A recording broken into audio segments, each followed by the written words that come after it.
How to fix the video file cannot be played error 224003 on Android. This tutorial shows you how to resolve this error and get your videos playing normally again. First, open your gallery app and find the video that's giving you the error. After that, tap the three dots at the top right and select Open in Video Player. From there, once the video player is open, swipe up from the bottom of your screen and hold to bring up your recent apps. At this point, tap and hold on the video player icon in your recent apps and tap App Info.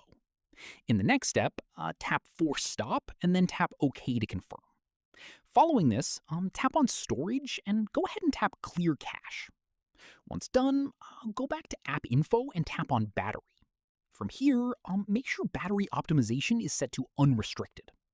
At this stage, go back to App Info and tap on Permissions and make sure all required permissions are enabled.